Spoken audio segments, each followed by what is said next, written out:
My husband returned from the imperial exams with a gentle-looking young woman at his side. Within just 3 months of entering our household, she had coaxed him into divorcing me. The day I left, she looked down her nose at me and said smugly, "Since you're just a cast-off woman now, don't even think about taking anything that isn't yours." I nodded. The antique treasures, passed down through generations? I took them. The fortune worth tens of thousands that I earned? Took it. The carriages, horses, and servants I hired? Took them all. In the end, my mother-in-law stood in the ruins of the house, now left with nothing but the load-bearing walls. Leaning on her cane, she hobbled after me for 10 miles, pleading, "Daughter-in-law, take me with you too." After giving my mother-in-law her medicine and helping her lie down to rest, my personal maid, Xiao Tang, quietly approached and whispered, "Madam, the young master has returned." I set down the bowl of medicine, unable to stop a flicker of joy from rising in my heart. 3 months ago, my husband, Li Xian, had gone to the capital to take the imperial examination. He was known for his talent, and this time he had passed the exam with flying colors and earned the title of Jinshi. A few days ago, people had already come to our home to congratulate us. Now that he was finally back, how could I not be happy? But when I turned and saw Xiao Tang's frown and the hesitation on her face, my heart started to sink. She stammered for a while before finally saying, "He did come back, but you'll see for yourself." With my heart pounding, I walked to the front gate. But the moment I saw the man I'd been thinking about day and night, my heart dropped straight into an abyss. After months apart, Li Xian looked proud and full of himself, grinning from ear to ear. And in his arms leaned a stunningly beautiful woman. In broad daylight, the two of them flirted openly, completely ignoring the people around them. My eyes turned cold, but I still maintained the dignity of the head lady of the house. I said calmly, "Husband, who is this young lady?" Before I even finished speaking, the beauty let out a soft whimper and shrank behind him. "Li Lang, I'm scared." Li Xian immediately pulled her into his arms to shield her, then frowned and snapped at me. "Yenner is delicate. Don't frighten her." Then he added, "I met Yenner in the capital. She's kind, pure-hearted, and beautiful. I've decided to marry her as a secondary wife. Go and prepare the East Wing. We'll be holding the wedding soon." And with that, he didn't spare me another glance. He just wrapped his arm around Yenner and walked inside. 2. Xiao Tang fumed with indignation. "You took care of his mother, managed the whole household for him. Now that he's made it in life, he wants to take a concubine? Pa. Shameless scum." I remained calm as ever, took a sip of tea, and said, "Did you find anything on that matter I asked you to look into?" Only then did Xiao Tang remember her task. She quickly handed me a few blank sheets of paper. I skimmed through them. Yenner's full name was Lu Yunyan. She had once been the top courtesan at Changyun Pavilion in the capital. Last year, a few new girls arrived at the brothel, more beautiful, more talented, and they outshone her completely. Knowing her prime was fading and having saved up some silver, she planned to buy her freedom and find a decent man to marry. But after years of mingling with the rich and powerful in the pleasure houses, her expectations had grown lofty. She turned her nose up at ordinary merchants or laborers. As for noble families or officials, no one would ever take a courtesan as a wife. So, after much consideration, she set her sights on a scholar heading to the capital for the imperial exam. She ransomed herself, hired an old woman to pose as her mother, and pretended to be a girl from a respectable family to get close to Li Xian.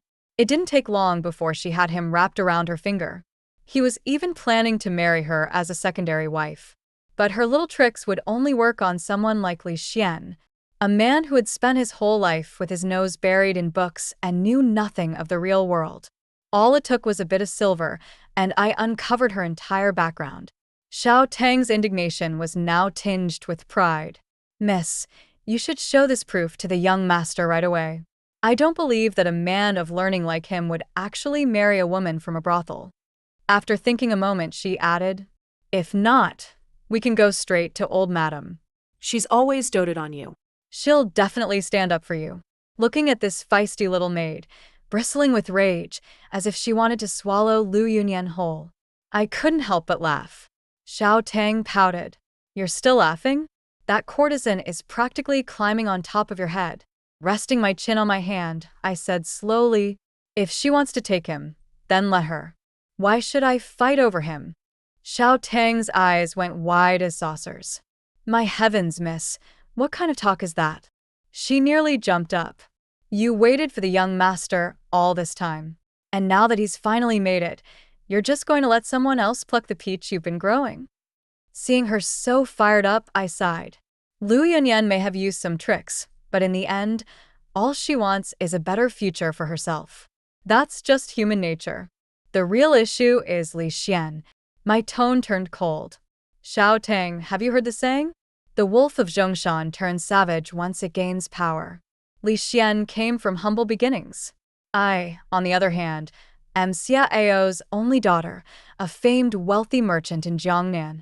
After my parents passed, I inherited the family fortune worth tens of thousands. Back then, many uncles and cousins were eyeing my inheritance like vultures. I needed to marry quickly to protect what my parents left me. I searched high and low and finally chose Li Xian, a man of humble birth but great talent and reputation. A low status meant he'd be easier to manage, and his potential promised a bright future. I thought I'd made a wise investment, but who knew that the moment he gained power, his true colors would show. Such character and heart, he's not worthy to be my husband. Though I'm the daughter of a merchant, I was raised with all the love and luxury one could imagine. When something is tainted, you throw it out. Why waste time fighting with Lu Yunyan over a filthy man? Li Xian is not worth it. Seeing Xiao Tang still confused, I gently explained. At the end of the day, Lu Yunyan only wants a better life for herself. If Li Xian wasn't willing, could she really have forced him? People always blame women, saying we're the seductive ones. But I say it's the men who lust after beauty and forget their morals. With Li Xian's kind of character, even if I get rid of Lu Yunyan, there will always be another Qin Yunyan or Zhang Yunyan. Rather than wasting years in a pointless struggle, I'd rather walk away now. My parents left me this wealth so I could live a peaceful life, not to be trapped in the inner chambers, full of bitterness and resentment. Why let a man who doesn't love me turn me into someone I don't even recognize? Xiao Tang was silent for a long time. After a while, she finally said, Miss, you're right. I was being foolish and short-sighted. Then she asked, so, should I go call the young master now and tell him you want a mutual separation? I quickly stopped her. There's an old saying, never fight with officials. If Li Xian were still just a poor scholar, it would be easy to dissolve the marriage. But now he has a scholarly title and will soon enter the official ranks. As a merchant's daughter with no powerful backing, trying to divorce him and keep my fortune would be nearly impossible. This can't be rushed. Let me plan carefully. I thought for a moment and added, his mother's health has always been fragile. For now, don't let her know anything about this. I had intended to yield, but Lu Yunyuan pressed forward relentlessly. On the third day after entering the household, she claimed her body was frail and needed more sun, forcing me to give up my courtyard to her. Better to avoid trouble when possible. So I gave in. Who would have thought that only emboldened her? One day she fancied the hairpin on my head, the next she had her eyes on the calligraphy and paintings in my room. Xiao Tang was so furious she rolled her eyes. She really is from the brothel, shameless and brazen. I've never seen anyone as greedy and shameless as her. I smiled lightly. It's just some jewelry and trinkets. Let her have them. What does it matter? Besides, at best Lu Yunyuan is only safeguarding them for me for a few days. I have my ways to make her spit them back out willingly. Xiao Tang, go to the storage and bring out 2 boxes of my jewelry. Also, take out those few bolts of Sichuan embroidery we got last month. Give them to Lu Yunyuan, let her make some jewelry and a few sets of flashy clothes. Xiao Tang looked extremely reluctant. I said, if you're not willing to bait the wolf, you'll never catch it. Go on. As expected, Lu Yunyuan was overjoyed with the treasures. That very day, she hired craftsmen to create jewelry in the latest capital styles. The Sichuan embroidery was quickly made into garments. The newly rich can never hide their vulgarity. Dressed in finery, Lu Yunyuan strutted out of the manor every day, attracting attention everywhere. Soon people were asking who this noble lady was. I had already bribed a few tongues in advance. Within half a month, rumors spread like wildfire. Li Xian wants to abandon his wife after becoming a successful scholar. That's not all. The Lu woman isn't easy to deal with either. She hadn't been in the household long before taking over the original wife's jewelry, clothes, and courtyard. You see her dressed to the nines every day, but inside, she's rotten to the core. Soon, the streets buzzed with gossip, calling Li Xian ungrateful and Lu Yunyuan greedy and vicious. Though Li Xian had passed the imperial exam, he hadn't yet been appointed a post, and was still under consideration. Once the rumors spread, the position that was meant for him was given to someone else. Li Xian's expression darkened as soon as he heard. He returned home with a stormy face. Lu Yunyuan, coincidentally, was all dressed up to greet him. "My lord, today?" Before she could finish, Li Xian slapped her hard across the face, knocking her to the ground. "Wretched woman! You ruined everything for me." He ordered her stripped of all her clothes and jewelry. Everything she had taken from me was returned in full. And just like that, everything made its way back to my hands. But I'm someone with a particular cleanliness. Once something's been tainted, I want no part of it. I've heard that ever since Lady Lu entered the household, she's often abused the servants. I sighed gently. Servants have a hard enough life as it is. Xiao Tang, distribute these items as rewards. Let this be my compensation to them. Nothing moves people like wealth. Next to Lu Yunyuan, I seemed all the more generous and kind. The human heart has its own scales. On one side, a woman of dubious background who beats and berates at will. On the other, a gracious and generous mistress of the house. It was obvious where the servant's loyalty would lie. I didn't even need to say a word. Over 100 pairs of eyes in the manor watched Lu Yunyuan for me. At the slightest misstep, 100 mouths would carry mocking words to the outside world. For a time, the Grand Li Manor turned into a stage. Every move and word of Li Xian and Lu Yunyuan became the talk of the town.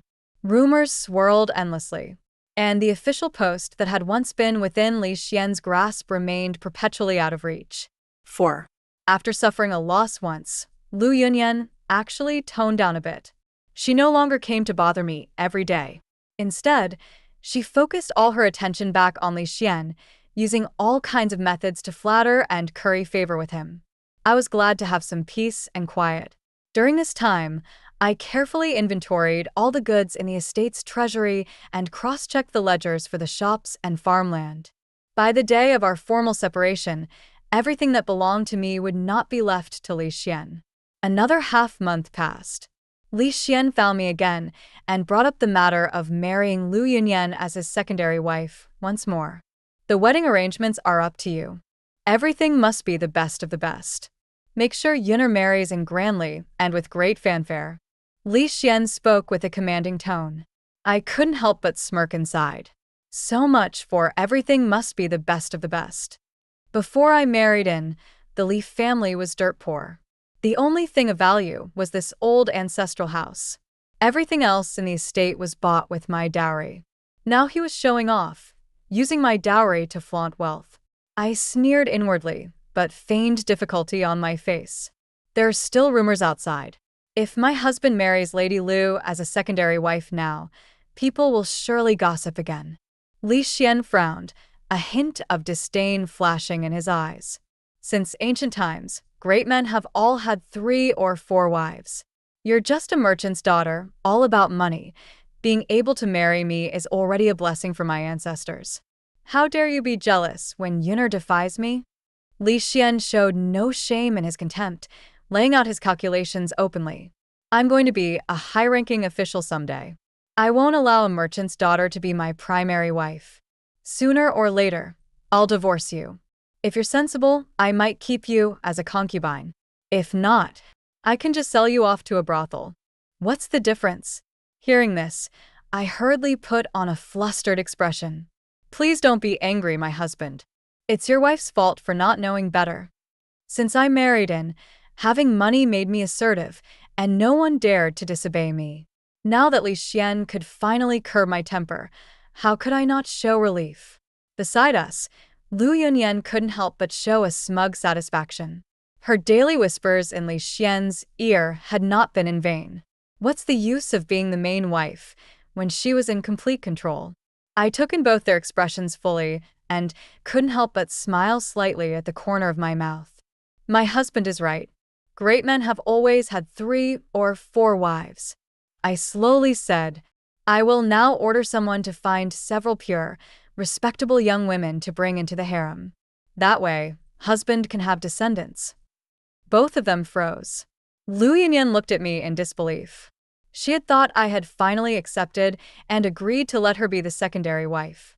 But instead, I had opened my mind even more, planning to bring in several more concubines.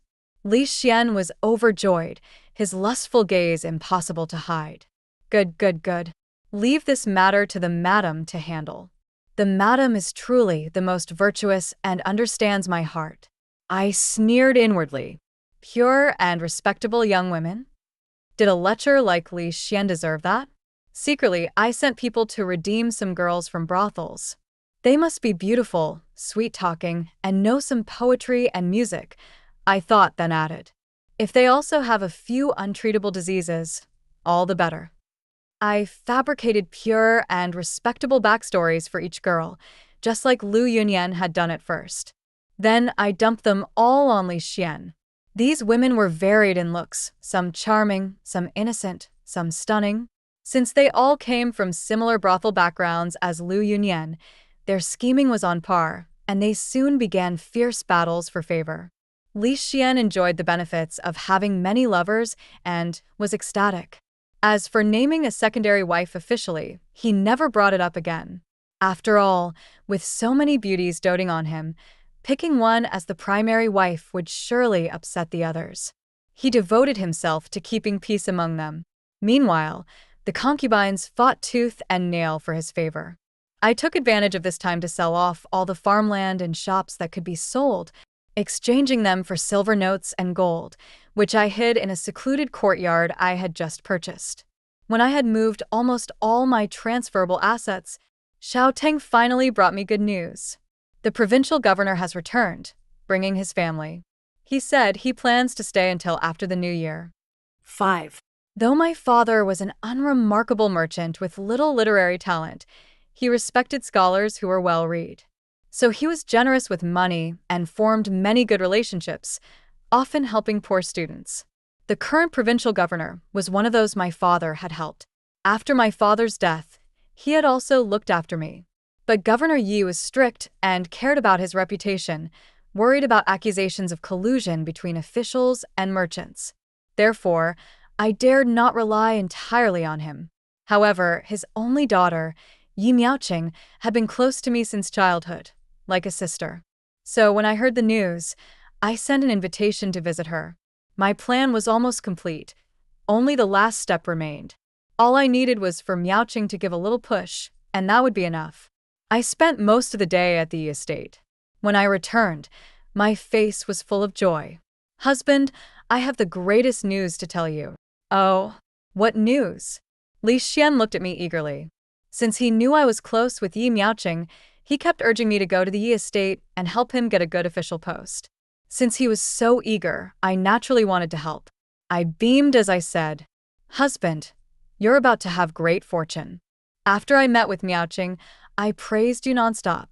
She's now 16, just at the age of first love. After hearing what I said, she's deeply infatuated with you and insists she won't marry anyone else. What? Li Xian's eyes lit up. This sudden good news stunned him. Is this really true? I nodded with a smile. Of course. Miaoqing is not only very beautiful but also skilled in music, chess, calligraphy, and painting. Most importantly, she is the only daughter of the provincial governor. Governor Yi treasures her dearly. If you marry her, Your future is limitless." I flattered him so much he was utterly enchanted. He wished he could marry Yi Miaoqing right then and there. His grin nearly stretched to his ears as he kept repeating, "Provincial governor's only daughter. Provincial governor's only daughter." Suddenly, his voice paused. His gaze slowly settled on my face. The provincial governor's daughter could never be a concubine. Zhao Nianyu. "I understand," I said tearfully. "Miaoqing is pure and untainted now. She would never accept being on equal footing with me. I know I'm just a merchant's daughter, unworthy of you. For your future success, let us part here and now." As I spoke, tears of deep love fell down my cheeks. I put on the image of a devoted woman willing to sacrifice everything for her beloved's sake. Zhao Nian. Li Xian was somewhat moved. He confessed tenderly, "If you're so virtuous, I won't fail you either. Once I marry Miss Yi as my primary wife, I'll find a mansion outside for you as my mistress." I spat. 6. Li Xian spoke all kinds of promises that he wouldn't fail me. But on the day I was about to leave the manor, what he handed me was not a divorce agreement, but a repudiation notice. His eyes flickered nervously as he said, "Since Miss Yi is truly spotless in status, it's best that our ties be severed cleanly." He actually intended to humiliate his lawful wife to please the new bride who hadn't yet officially joined the family. Li Xian's schemes were so blatant it was like he was counting beads on my face. Yet I didn't care much. I still smiled gently. Beside me, Lu Yunyan wore a face full of joy. She didn't even know about Yi Miaoqing's existence. She assumed it was her own superior scheming that had finally captured Li Xian's heart, and that he was planning to divorce me and make her his official wife. At this moment, she looked at me triumphantly, arrogantly saying, "Since you are already a cast-off divorced woman, not a single thing that doesn't belong to you should you take away." Earlier, Li Xian, relying on my dowry to cover expenses, had been extravagant. Lu Yunyan always thought the Li family was wealthy. Otherwise, she wouldn't have been interested in him back in the capital. But now, it was time to reveal the truth. I smiled brightly at her and said, "Sister Lu, you're right. Anything that doesn't belong to me, I won't take. But on the flip side, anything that does belong to me surely cannot be left behind, right?" Before they could react, I waved my hand. "Xiao Tang, send people to pack up all my belongings." At first, Lu Yunyan sneered. Truly the daughter of a merchant. No place on the stage. Counting every penny. So petty and stingy. But as one load after another of gold, silver, jewels, antiques, fine silks, furniture, even the bowls from the kitchen used to feed the dogs, not a thing left behind, were carried away, Lu Yunyan's eyes widened in shock. "Xie Zhaonian, are you some kind of bandit?" I still smiled kindly. "Didn't I say? Everything that belongs to me, I'm taking it all." Lu Yunyan couldn't believe it. "You mean all the things in this house are yours?" She only got halfway through before suddenly turning to Li Xian, urgently. "Husband, say something. Husband." Li Xian's face darkened like the bottom of a pot. He gritted his teeth and said, "Xie, sure. What do you mean by this? Since you married into the Li family, everything of yours naturally belongs to the Li family. How dare you move things away?" Facing Li Xian, I changed my tone. I covered my face and cried softly. "Husband, it's not that I'm stingy or unwilling to part with wealth. But you know Miaoqing's character? If she comes here and sees these things I once used, she would surely be unhappy. If it damages your marital relationship, that wouldn't be good." Seeing Li Xian still hesitated, I added, "There's a saying, 3 years as a prefect, a fortune of silver coins. Uncle Yi is a second-rank governor. Who knows how much family wealth he's saved? Miaoqing, as his only daughter, will have a very rich dowry. When the time comes, you'd probably find my belongings coarse and would want to get rid of them as soon as possible." At my words, Li Xian's expression finally softened, and his lustful desire became obvious. He waved his hand impatiently, saying, "Then hurry up and move your things out. Don't delay my marrying the new bride." That was the sentence I'd been waiting for. Once Li Xian said that, no matter how reluctant Lu Yunyan was, she couldn't say more. So she could only watch helplessly as the once splendid Li residence became bare walls and empty rooms. I looked around once more. Oh, right, almost forgot. I had someone renovate this manor. But the house itself can't be moved. My smile deepened. Then let's tear down the walls, take down the doors, lift the tiles. Oh, and smash the bricks beneath our feet as well. So, this home was stripped down even to its bare walls.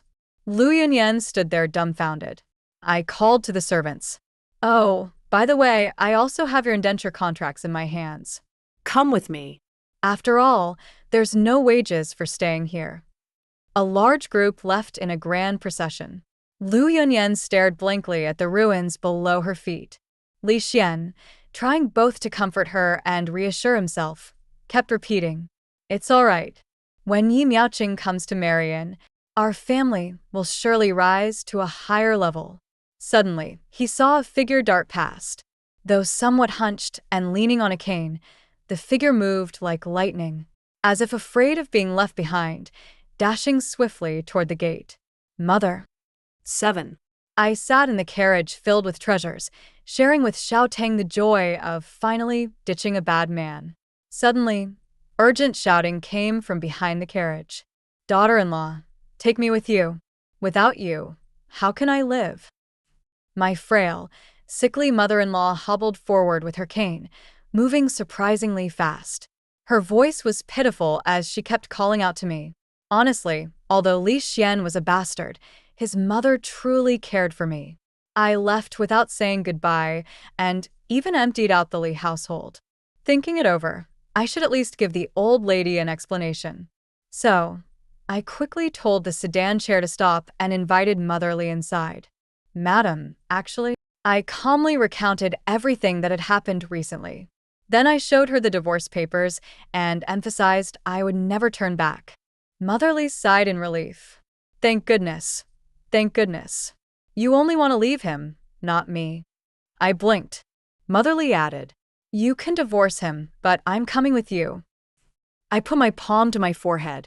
Though I always knew Mother Li's thinking was unusual, this still gave me a headache. "You are Li Xian's biological mother," I stressed. "If I just take you away like this, he could report me to the authorities." "That makes sense," Mother Li said. "I will sue him and sever our mother-son relationship." I was speechless. Mother Li looked perfectly calm. "I'll sue him for being unfilial." 8. To be fair, Li Xian was indeed not a dutiful son. A month before I married into the Li family, Mother Li caught a cold. It was nothing serious and could be cured with some medicine. But Li Xian gambled away all the money meant for her medicine. He just stood by, watching his mother weaken day by day. If I hadn't married in and arranged for proper care in time, Mother Li probably would have died. Since then, she had grown cold toward him. She feigned illness daily, really just to avoid seeing her ungrateful son. "I'm afraid I might strangle him one day," Mother Li said firmly. Earlier, because she liked me, she had overlooked her son's faults. But after learning how Li Xian treated me, her last bit of restraint vanished. She decisively sued him in court. Everyone knew about Li Xian's reckless deeds. So when Mother Li sued him, many came forward to testify. Unfilial conduct is one of the 10 grievous sins, punishable by death, and the public would have applauded if he had been executed on the spot. However, Mother Li only wanted to sever their mother-son relationship. Thus, Li Xian avoided a death sentence, but could not escape punishment. The magistrate sentenced him to 50 lashes. Li Xian had never received such a punishment before.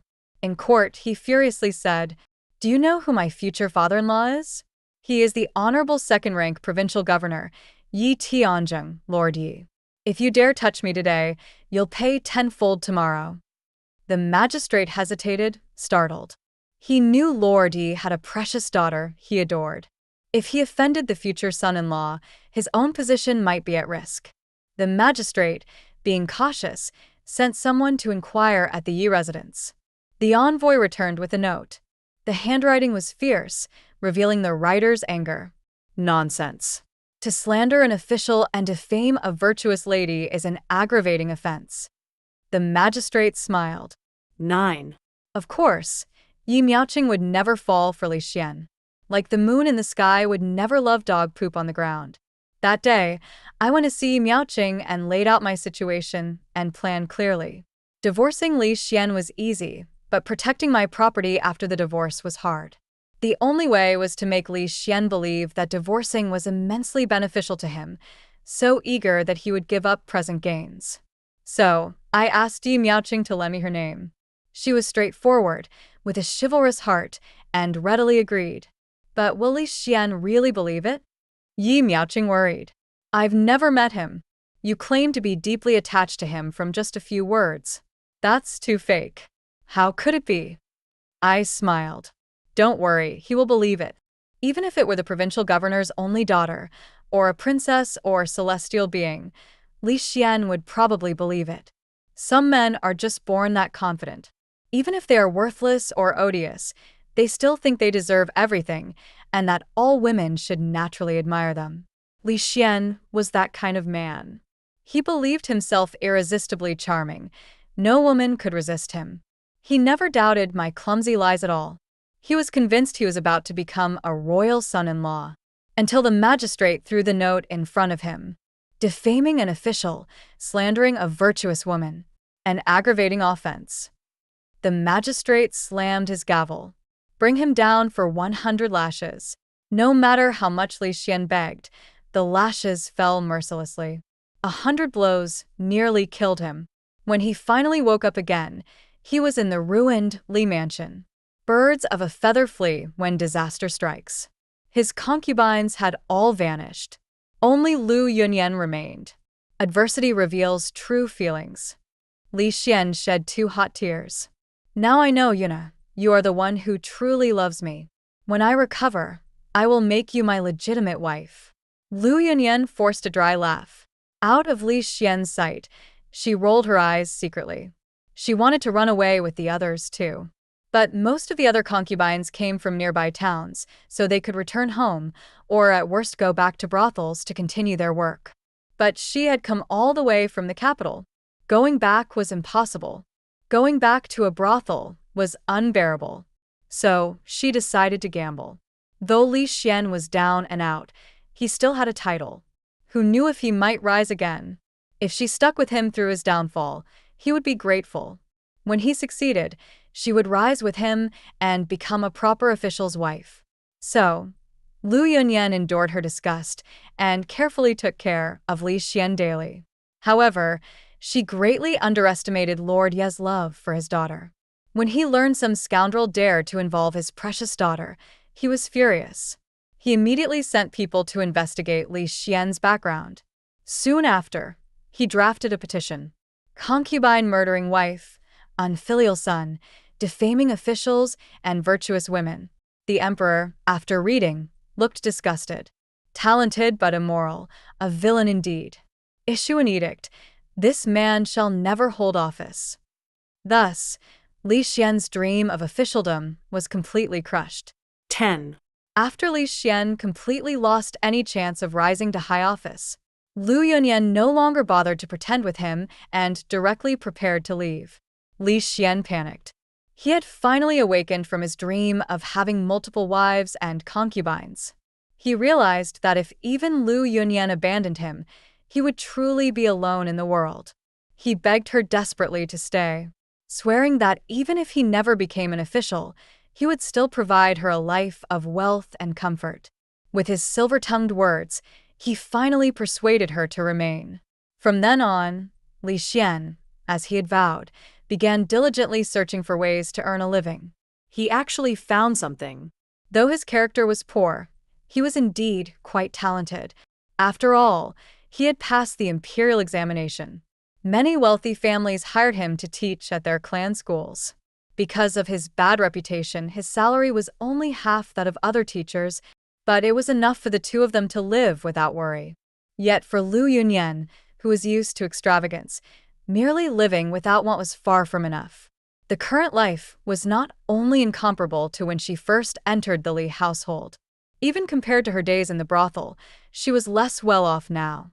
Lu Yunyan hated Li Xian for his incompetence and inability to give her a good life. Yet she could not bring herself to leave.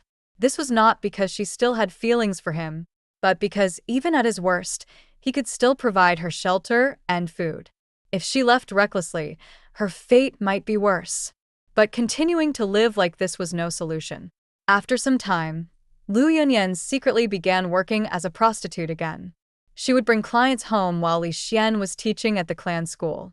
She hid the money she earned, using it to buy clothes, jewelry, and delicate snacks. With this extra income, life improved somewhat. But the good times didn't last. Li Xian began to notice bumps appearing on his body. Terrified, he went to a doctor and received an answer he could not accept: venereal disease. But he hadn't visited any prostitutes for a long time. Could it be? With a heavy heart, Li Xian scrutinized his wife carefully. He suddenly noticed that Lu Yunyan, who had been lazy and never bothered with her hair before, had recently begun to glow with rosy cheeks and wear makeup again. Li Xian's expression darkened. The next day, he pretended to go to the clan school but returned after half an hour. Sure enough, he overheard unspeakable sounds outside the door. The word bitch echoed in his mind. All past memories surfaced. If not for this woman, he wouldn't have divorced his first wife, wouldn't have been sued by his mother for unfilial conduct, wouldn't have lost his political career, and wouldn't have contracted a venereal disease. He was supposed to have a brilliant life, but it was all destroyed by this woman. Listening to the loud voices inside, Li Xian's eyes gradually reddened. Like a walking corpse, he went to the kitchen, picked up the knife from the chopping board, kicked open the door, and blankly slashed at the entangled figures on the bed. Die, die. The final cut was aimed at his own neck. 11. I took Li Mu, Mother Li, and continued on our journey. I had no parents, and she had abandoned her son. Both of us were lonely and isolated, yet after years together we had grown close. So I simply accepted her as my adoptive mother. To outsiders, we claimed to be biological mother and daughter and headed to visit relatives in another place. Miss, where are we going? Xiao Tang assumed I would find a quiet, remote place to hide, but I had other plans in mind. My first half of life had been trapped in a tiny back courtyard. Now, with the chance to leave, I wanted to travel far and wide. But after all, I was just a powerless merchant woman. Carrying large sums of money openly would only make me a target. So for now, caution came first.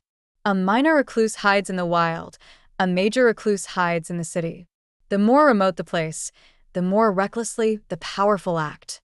If bandits try to rob us, then crying for help would be useless. Conversely, the busier the city, the stricter the laws and the safer it is. So, we're going to the capital. Under the emperor's nose, there were plenty of wealthy families. Surely no one would take interest in an ordinary woman. Besides, I had long admired the capital's prosperity and splendor. I consulted the servants who followed me. Those willing to go came along. Those wanting to stay in the hometown, I returned their indenture contracts. In the end, about 10 people accompanied me to the capital. I bought a residence and leased 2 small shops. Nothing large. I didn't rely on the shops for income, just something to keep busy in my free time. After these simple arrangements, I began my reclusive life in the busiest part of the city. The capital had beautiful scenery, fine wine, and lovely people. Spring had blooming flowers. Autumn had the moon, summer the cool breeze, winter the snow. With no worries on the mind, it was a perfect time to be alive. From then on, the sea was wide enough for fish to leap freely and the sky high enough for birds to fly.